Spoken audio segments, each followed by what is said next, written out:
তো যেহেতু মহিলা মাদ্রাসা, পর্দা এটা খুবই জরুরি, ফরজ একটা বিধান। আমরা অনেক ফ্যামিলি আছি 5 ওয়াক্ত নামাজ পড়ি, কিন্তু ঘরে আমার মেয়ে পর্দার হিসাব নেই, আমার স্ত্রী পর্দার হিসাব নেই। আমি 5 ওয়াক্ত নামাজ পড়ি, আমি আলহাজ মসজিদের সভাপতি, আমি এলাকার বিশিষ্ট একজন, কিন্তু আমি নামাজ যতটুকু গুরুত্ব দেই পর্দার ব্যাপারে এতটুকু গুরুত্ব দেই না। অথচ আল্লাহ নবী বলেন, ইদা সাল্লাত খামসাহা ওয়া সামাত শাহরাহা ওয়া আতাআত বালাহা ওয়া আহসানাত ফারজাহা, আল্লাহর কোন বান্দি যদি মেয়েরা এরা যদি জান্নাতে যেতে চায় শুধুমাত্র ঈমানের পরে 4টা কাজ করবে, 4টা ঈমান আনার পরে 4টা শুধু কাজ করবে, কোন আল্লাহর বান্দি যদি হয়, নারীদের জান্নাতে যাওয়া সহজ, নারীদের জন্য জাহান্নামে যাওয়াও সহজ। কেন? নারীদের কোনো সন্তানের দায়িত্ব নিতে হয় না, নারীদের কোনো সংসারের দায়িত্ব নিতে হয় না, নারীদের কোনো ঘরের ব্যাপারে টাকা পয়সা ইনকামের কোনো দায়িত্ব নিতে হয় না। সব দায়িত্ব থাকে হয় বাবার, হয় ভাইয়ের, হয় না হয় স্বামীর, হয় না হয় ছেলের। কখনো নারীকে ইসলাম দায়িত্ব দেয় নাই যে তুমি ইনকাম করো, তুমি ইনকাম করে তোমার নিজের জীবনকে চালাও, এটা ইসলাম কখনো নারীকে দেয় নাই। সে যদি ইচ্ছা করে কোথাও চাকরি করে, এটা তার নিজের জীবনের জন্য, সে নিজেই কুঠার মারছে। কি মারছে?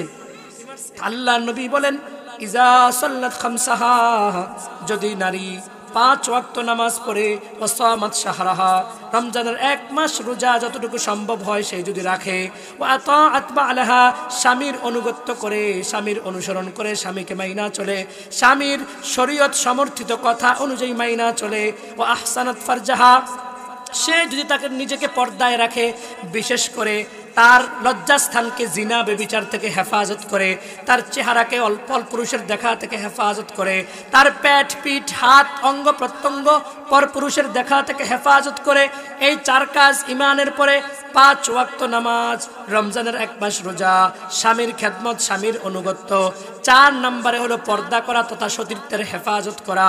আল্লাহ নবী এত সুন্দর একটা গ্যারান্টি দিয়েছেন, ও নারীরা ফালতাদখুল, তুমি প্রবেশ করো, মিন আইয়ি আবওয়াবিল জান্নাতিস সামানিয়াতি শাআত, 8 জান্নাতের দরজা ওই নারীর জন্য আল্লাহ খুলে দিবে, আর বলবে, ও নারী তুমি 5 ওয়াক্ত নামাজ পড়ছো, ও নারী তুমি রমজানের রোজা পালন করছো, ও নারী তোমার স্বামীর খেদমত আর অনুগত্য করছো, ও নারী তুমি তোমার নিজেকে হেফাজত করে পর্দায় রাখছো, এই 4টা কাজ যখন তুমি ঈমানের পরে করছো, এবার আমি আল্লাহ তোমাকে পাওয়ার দিলাম, 8 জান্নাতের 8টা দরজা খোলা, যেটা দিয়ে মন চায় সেটা দিয়ে জান্নাতে ঢুকে যাও। তো মেয়েদের জান্নাতে যাওয়া কি সহজ, যদি এরা বুঝে। কেন? এরা জমিনে মাঠে কাজ করে সংসার চালানো লাগবে, এই বাধ্যবাধকতা ইসলাম দেয় নাই। সন্তানকে কামাই করে খাওয়ানো লাগবে, এটা বাধ্যবাধকতা ইসলাম দেয় নাই। সে চাকরি করে তার স্বামীকে পালবে, এটার দায়িত্ব ইসলাম তাকে দেয় নাই। সে চাকরি করে তার পরিবারকে পালবে, এটা ইসলাম তাকে দেয় নাই। বরঞ্চ সে যখন বিবাহের আগে তখন তার বাবার অধীনে থাকে, সে যখন বিবাহের পরে তখন তার স্বামীর অধীনে থাকে, সে যখন বাবা মারা যায় তো ভাই থাকলে ভাইয়ের অধীনে থাকে, আর সর্বশেষ সম্মান সে যখন বৃদ্ধা হয়ে যায় তখন সে মা, জান্নাতের দরজা হয়ে সন্তানের উপরে তার দায়িত্ব চলে আসে। তাহলে নারীকে কখনোই কোথাও দায়িত্ব মেনটেন করতে, এজন্য নারী বোন আমার, মা আমার, আপনি আর আমি নিজেকে ভাষায় দিব না। আপনার চেহারার সৌন্দর্য যাদেরকে দেখাচ্ছেন, ওই লম্পট যুবক যারা দেখে দেখে আপনার সাথে তামাশা করে, প্রেম করে, অশ্লীলতা করে, মনে রাখবেন এই চেহারার সৌন্দর্য আপনার আব্বা আম্মা আপনাকে দেয় নাই, এটা আল্লাহ আপনাকে দিয়েছে।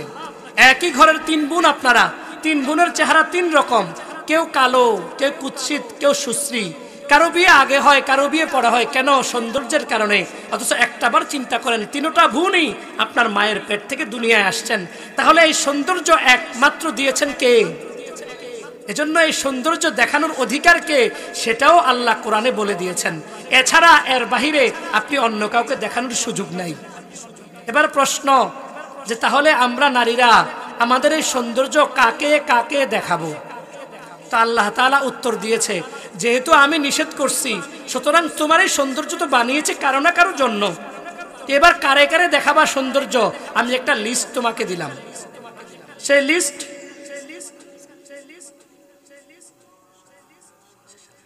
আচ্ছা আমি কয়টায় পর্যন্ত? আশপাশে মসজিদের সমস্যা, মাইক কিছু বন্ধ করে দেন বা শামীম ভাইকে জিজ্ঞাসা করেন। সম্মানিত হাজিরিন, তাহলে আমরা যেন বললাম আমরা নারীরা তাহলে আমাদের চেহারা দেখাবো কাকে?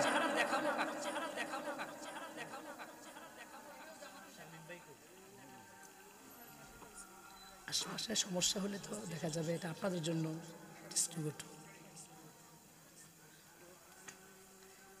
আল্লাহ রাব্বুল আলামিন সূরা নূর আয়াত নম্বর 31 ওখানে একটা লিস্ট দিয়েছেন 12 জনের। এই 12 জন ছাড়া কোনো নারী তার চেহারাকে আর কাউরে দেখাইতে পারবে না। ওজর চিকিৎসার জন্য ডাক্তারকে দেখাইতে পারবে, বুঝতে পারছেন? এছাড়া এই 12 জন ছাড়া বাকি মামা এবং চাচা, আপন মামা আপন চাচার কথা এখানে বলে নাই। এটা হাদিসের অন্য ভাষায় এই 2 জন 14 জন মোট 12 জনের কথা সূরা নূর 18 নম্বর পারা 31 নম্বর আয়াতে আছে 12 জনের কথা। এই 12 জনকে আপনি আপনার মেয়েটার চেহারা দেখানোর অনুমতি আল্লাহ দেয়। ঠিক বুখারীর বর্ণনা, ইয়াউলিদু আমালুন নাস ফি ইয়াউমাইন ইয়াউমাল ইসনাইন ওয়া ইয়াউমাল খামিস। আল্লাহ নবীজি বলেন সপ্তাহের 2 দিন আমলনামা আল্লাহর কাছে পেশ হয়, এক হলো সোমবার আরেক হলো বৃহস্পতিবার। তো সোমবার এবং বৃহস্পতিবার রোজা কেন রাখতেন?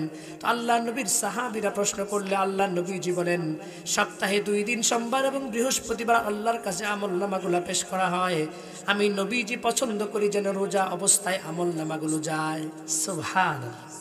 এজন্য সপ্তাহে সোমবার এবং বৃহস্পতিবার রোজা রাখতেন। এজন্য শাবান মাসে বেশি রোজা রাখতেন। কেন? কারণ সপ্তাহে 2 দিন সোমবার বৃহস্পতিবার আমলনামা যায়, আর পুরা বছরের আমলনামা শাবান মাসে যায়। এজন্য বেশি বেশি রোজা রাখতেন।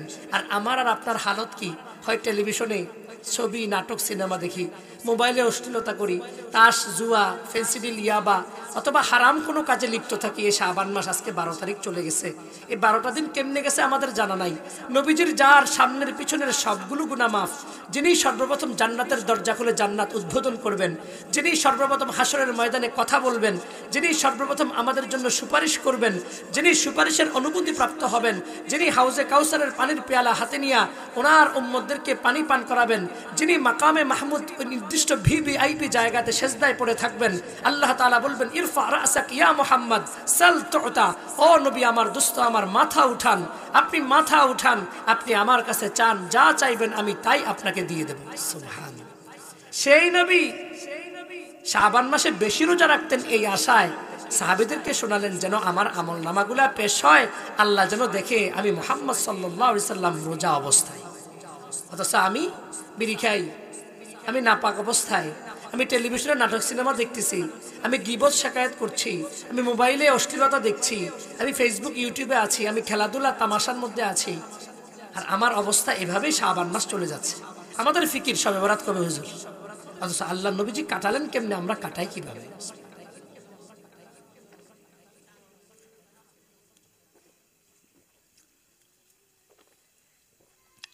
এই যে আমি পানিটা খেলাম, পান করলাম, এই পানি খাওয়ার সুন্নাত। আজকে তো আমরা শুধু নবীজিকে বলি আমরা দুনিয়া থেকে আমরা নবীজির আশেক।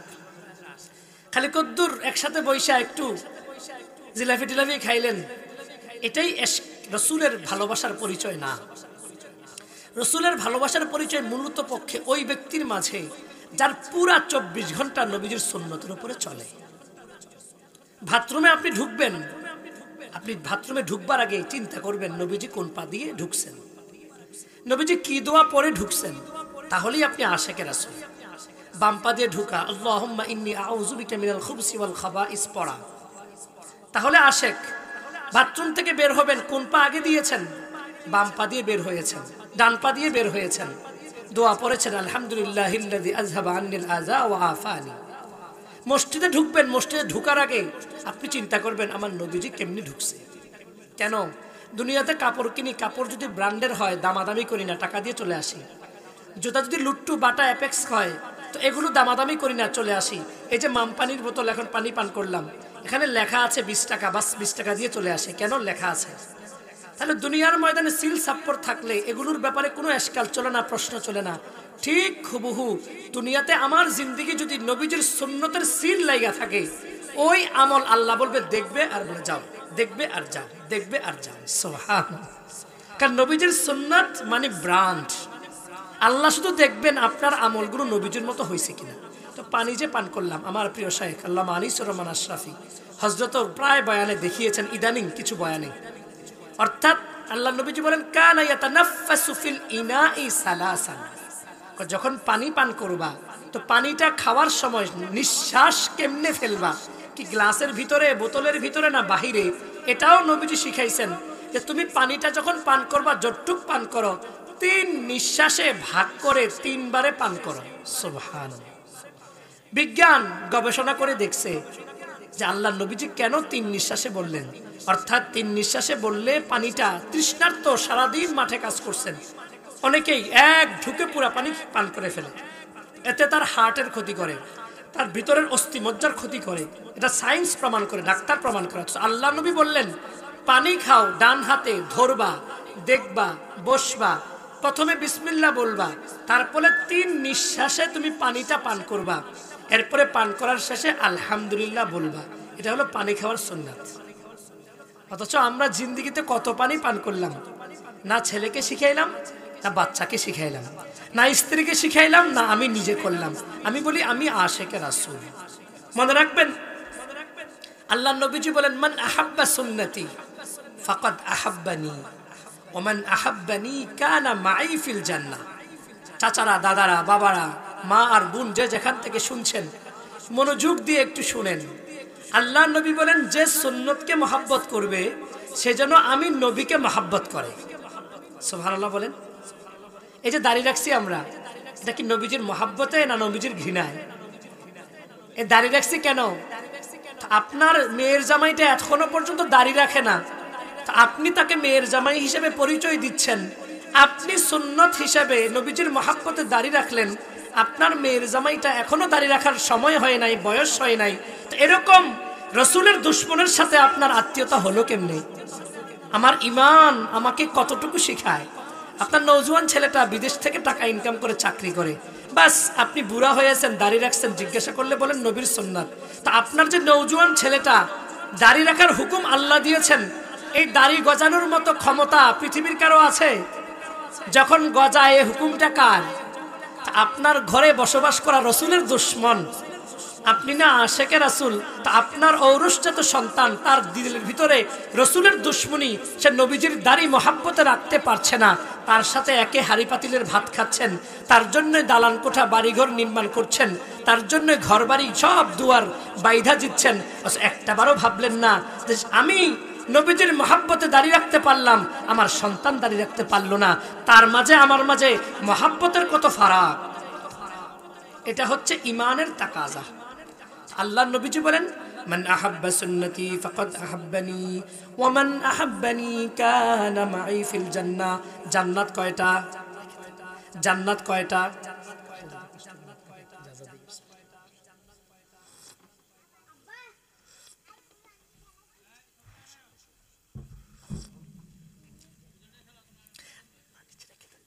জান্নাত 8টা।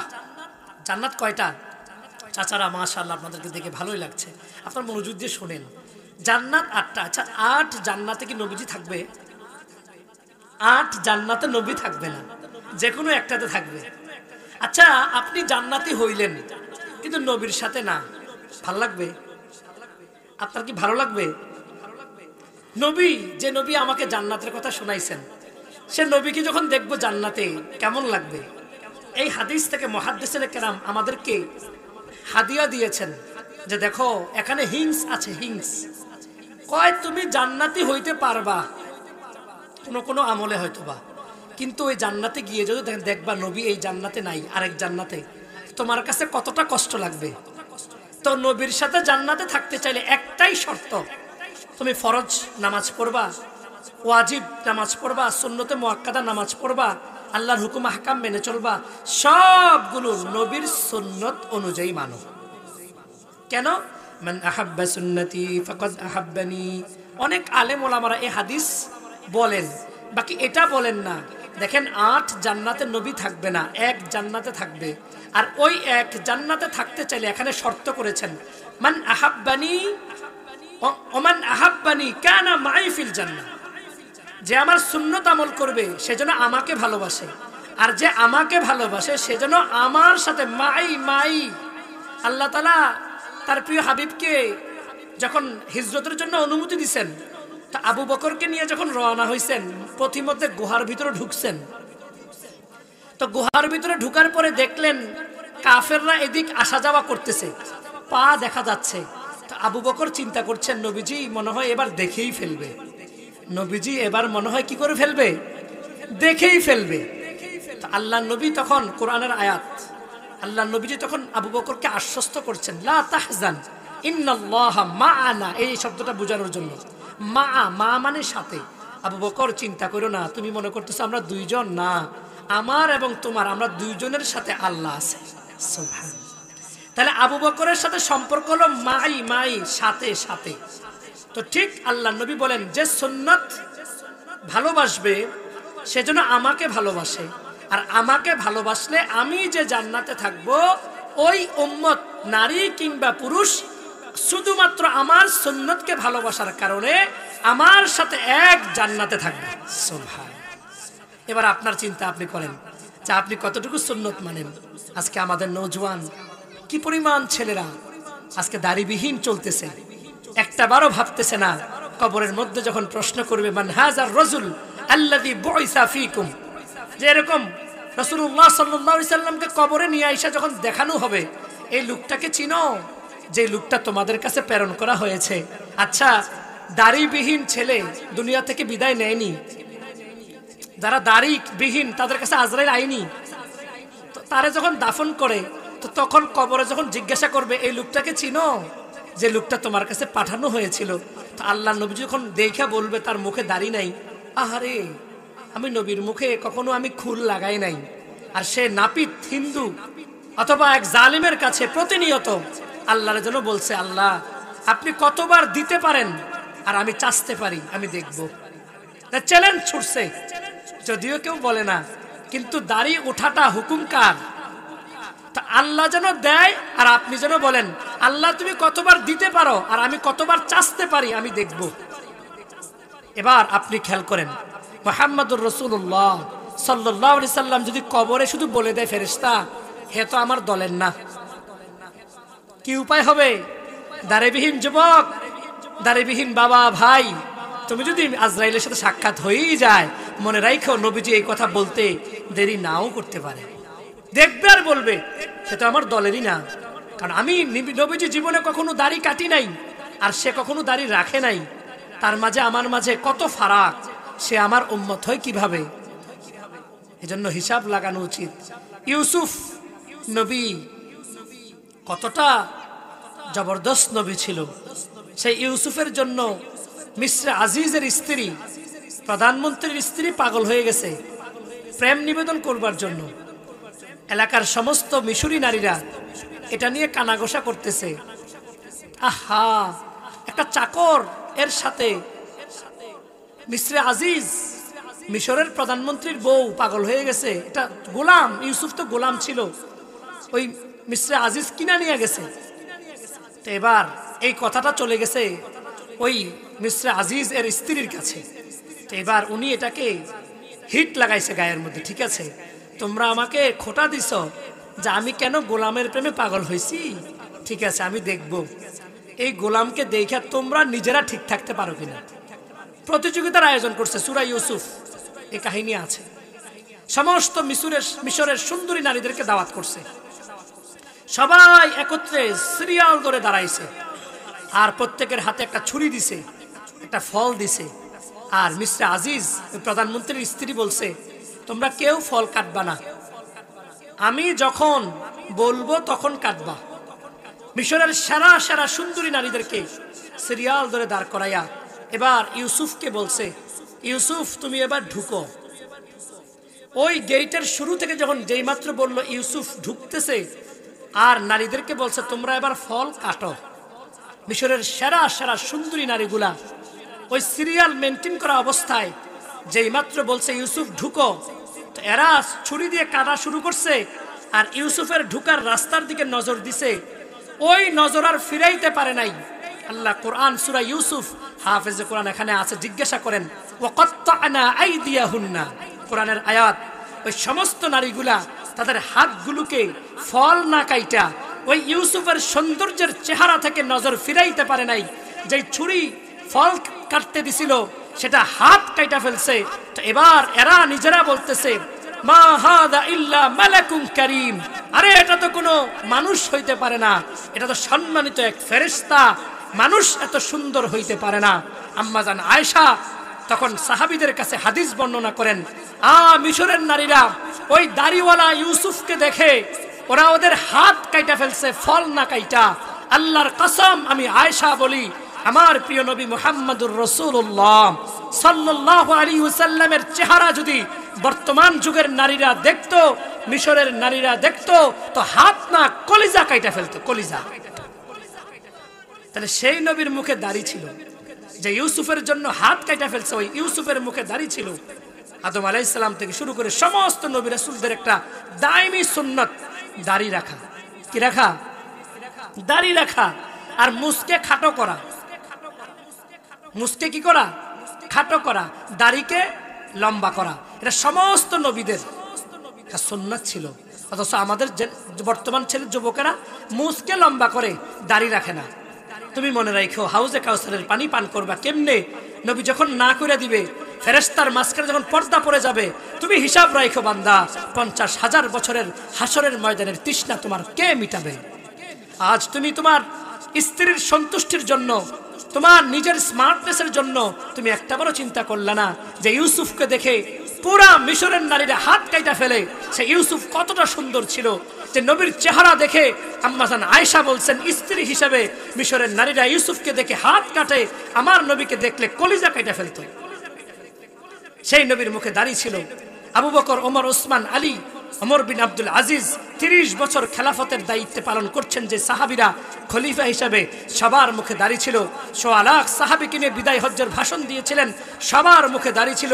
ইমাম আবু হানিফা সহ সমস্ত ফিকহের ইমাম, তাদের মুখে দাড়ি ছিল। মুহাদ্দিসিনে কেরাম, ইমাম বুখারী, ইমাম মুসলিম, তিরমিজি, আবু দাউদ, নাসাই, সমস্ত হাদিসের ইমামদের মুখে দাড়ি ছিল। সমস্ত উলামায়ে হাক্কানি, সমস্ত মানুষের মুখে দাড়ি ছিল। তারা দাড়ি কাটে নাই, আর আমি আর তুমি নবীজির আশেক দাবি করি, নবীজির ইশক আর মহব্বত দাবি করি। নবীজির মহব্বতে দাড়িটাই রাখতে পারলাম না, আমি আল্লাহর নবীর সামনে দাঁড়াবো কেমনে? কেমনে দাঁড়াবো? মনে রাখবেন ভাইয়ারা আমার, বাবারা আমার, আজ আপনি নওজোয়ান ছেলেকে এটা বলেন না, অথচ 24 ঘন্টা দাড়ি কাটার গুনাহ হয়। কত ঘন্টা? 24 ঘন্টা একটা গুনাহ, যেটা দাড়ি কাটার গুনাহ। রোজা রাখছেন আপনি, রাখেন, দাড়ি কাটার গুনাহ হচ্ছে। নামাজ পড়ছেন আপনি, পড়েন, দাড়ি কাটার গুনাহ হচ্ছে। ঘুমাচ্ছেন আপনি, ঘুমান, দাড়ি কাটার গুনাহ হচ্ছে। কেন? আল্লাহর নবীজি বলছেন দাড়িকে লম্বা করো, দাড়িকে লম্বা করো, দাড়িকে লম্বা করো। অসুস শাওয়ারিব, মুসকে খাটো করো। ওয়াফুল লিহিয়া, দাড়িকে লম্বা করো, মুসকে খাটো করো, দাড়িকে লম্বা করো, মুসকে খাটো করো, দাড়িকে লম্বা করো। আর আমাদের নওজোয়ান ছেলেদের অভ্যাস মুস লম্বা করা, দাড়ি চাইটা ছাইটা সব একাকার মিসমার করে দাও। মনে রাখো, আল্লাহ নবীজির কাছে যখন দৌড়ে যাবা, তো নবীজি বলবে, আমার উম্মত, আমি দাড়ি কখনো ছাটি নাই, কাটি নাই, আর তুমি দাড়ি রাখো নাই, আমার কাছে আসছো কোন মুখে? তুমি হাউজে কাউসারের পানি পান করাবো? তুমি তো আমার দলের না, তোমার মাঝে তো কোনো সিম্বল নাই। তুমি যে আমাকে ভালোবাসো, আর একটা নাজরানা পেশ করো। তুমি তো হাজিরিন, আমি সূরা আহজাবের আমাকে বলেছে পর্দা সম্পর্কে এবং দাইমি কিছু সুন্নাত সম্পর্কে বলার জন্য। তো যেহেতু মহিলা মাদ্রাসা, পর্দা এটা খুবই জরুরি, ফরজ একটা বিধান। আমরা অনেক ফ্যামিলি আছি 5 ওয়াক্ত নামাজ পড়ি, কিন্তু ঘরে আমার মেয়ে পর্দার হিসাব নাই, আমার স্ত্রী পর্দার হিসাব নাই। আমি 5 ওয়াক্ত নামাজ পড়ি, আমি আলহাজ মসজিদের সভাপতি, আমি এলাকার বিশিষ্ট একজন, কিন্তু আমি নামাজ যতটুকু গুরুত্ব দেই, পর্দার ব্যাপারে এতটুকু গুরুত্ব দেই না।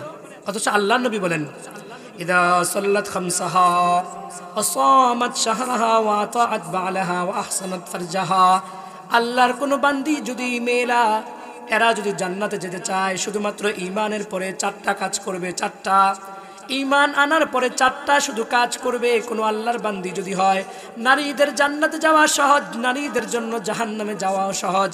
কেন? নারীদের কোনো সন্তানের দায়িত্ব নিতে হয় না, নারীদের কোনো সংসারের দায়িত্ব নিতে হয় না, নারীদের কোনো ঘর ঘরের ব্যাপারে টাকা পয়সা ইনকামের কোনো দায়িত্ব নিতে হয় না, সব দায়িত্ব থাকে হয় বাবার, হয় ভাইয়ের, হয় না হয় স্বামীর, হয় না হয় ছেলের।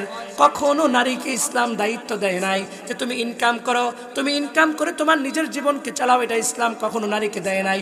সে যদি ইচ্ছা করে কোথাও চাকরি করে, এটা তার নিজের জীবনের জন্য, সে নিজেই কুঠার মারছে। কি মারছে?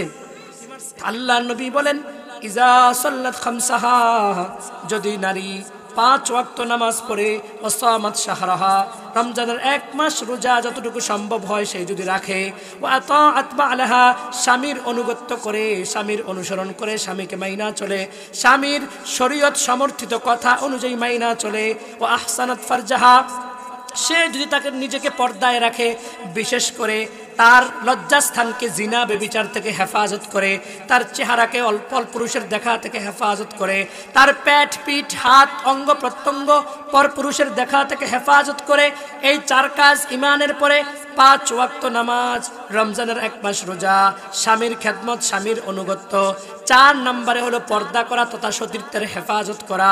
আল্লাহ নবী এত সুন্দর একটা গ্যারান্টি দিয়েছেন, ও নারীরা ফালতাদখুল, তুমি প্রবেশ করো, মিন আইয়ি আবওয়াবিল জান্নাতিস সামানিয়াতি শাআত, 8 জান্নাতের দরজা ওই নারীর জন্য আল্লাহ খুলে দিবে আর বলবে, ও নারী তুমি 5 ওয়াক্ত নামাজ পড়ছো, ও নারী তুমি রমজানের রোজা পালন করছো, ও নারী তোমার স্বামীর খেদমত আর অনুগত্য করছো, ও নারী তুমি তোমার নিজেকে হেফাজত করে পর্দায় রাখছো, এই 4টা কাজ যখন তুমি ইমানের পরে করছো, এবার আমি আল্লাহ তোমাকে পাওয়ার দিলাম, 8 জান্নাতের 8টা দরজা খোলা, যেটা দিয়ে মন চায় সেটা দিয়ে জান্নাতে ঢুকে যাও। তো মেয়েদের জান্নাতে যাওয়া কি সহজ, যদি এরা বুঝে। কেন? এরা জমিনে মাঠে কাজ করে সংসার চালানো লাগবে, এই বাধ্যবাধকতা ইসলাম দেয় নাই। সন্তানকে কামাই করে খাওয়ানো লাগবে, এটা বাধ্যবাধকতা ইসলাম দেয় নাই। সে চাকরি করে তার স্বামীকে পালবে, এটার দায়িত্ব ইসলাম তাকে দেয় নাই। সে চাকরি করে তার পরিবারকে পালবে, এটা ইসলাম তাকে দেয় নাই। বরঞ্চ সে যখন বিবাহের আগে তখন তার বাবার অধীনে থাকে, সে যখন বিবাহের পরে তখন তার স্বামীর অধীনে থাকে, সে যখন বাবা মারা যায় তো ভাই থাকলে ভাইয়ের অধীনে থাকে, আর সর্বশেষ সম্মান সে যখন বৃদ্ধা হয়ে যায় তখন সে মা জান্নাতের দরজা হয়ে সন্তানের উপরে তার দায়িত্ব চলে আসে। তাহলে নারীকে কখনোই কোথাও দায়িত্ব মেনটেন করতে, এজন্য নারী বোন আমার, মা আমার, আপনি আর আমি নিজেকে ভাষায় দিব না। আপনার চেহারার সৌন্দর্য যাদেরকে দেখাচ্ছেন, ওই লম্পট যুবক যারা দেখে দেখে আপনার সাথে তামাশা করে, প্রেম করে, অশ্লীলতা করে, মনে রাখবেন এই চেহারার সৌন্দর্য আপনার আব্বা আম্মা আপনাকে দেয় নাই, এটা আল্লাহ আপনাকে দিয়েছে। একই ঘরের 3 বোন আপনারা, 3 বোনের চেহারা 3 রকম, কেউ কালো, কেউ কুৎসিত, কেউ সুশ্রী, কারো বিয়ে আগে হয়, কারো বিয়ে পরে হয়। কেন? সৌন্দর্যের কারণে। অথচ একটাবার চিন্তা করেন, 3টা বোনই আপনার মায়ের পেট থেকে দুনিয়ায় আসছেন, তাহলে এই সৌন্দর্য একমাত্র দিয়েছেন কে? এজন্য এই সৌন্দর্য দেখানোর অধিকার কে, সেটাও আল্লাহ কোরআনে বলে দিয়েছেন। এছাড়া এর বাহিরে আপনি অন্য কাউকে দেখানোর সুযোগ নাই। এবার প্রশ্ন যে তাহলে আমরা নারীরা আমাদের এই সৌন্দর্য কাকে কাকে দেখাবো? তা আল্লাহ তাআলা উত্তর দিয়েছে, যেহেতু আমি নিষেধ করছি, সুতরাং তোমার এই সৌন্দর্য তো বানিয়েছে কারো না কারোর জন্য। এবার কারে কারে দেখাবা সৌন্দর্য, আমি একটা লিস্ট তোমাকে দিলাম। সেই লিস্ট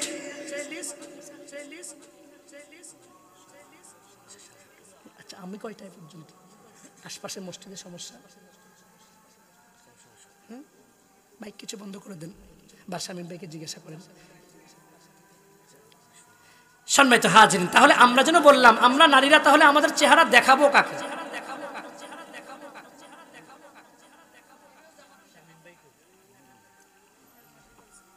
আশপাশে সমস্যা হলে তো দেখা যাবে, এটা আপনাদের জন্য ডিস্ট্রিবিউট। আল্লাহ রাব্বুল আলামিন সূরা নূর আয়াত নম্বর 31, ওখানে একটা লিস্ট দিয়েছেন 12 জনের। এই 12 জন ছাড়া কোনো নারী তার চেহারাকে আর কাউরে দেখাইতে পারবে না। ওজর চিকিৎসার জন্য ডাক্তারকে দেখাইতে পারবে, বুঝতে পারছেন? এছাড়া এই 12 জন ছাড়া বাকি মামা এবং চাচা, আপন মামা আপন চাচার কথা এখানে বলে নাই। এটা হাদিসের অন্য ভাষায় এই 2 জন সহ 14 জন, মোট 12 জনের কথা সূরা নূর 18 নম্বর পারা 31 নম্বর আয়াতে আছে 12 জনের কথা। এই 12 জনকে আপনি আপনার মেয়েটার চেহারা দেখানোর অনুমতি আল্লাহ দেয়। এক নাম্বার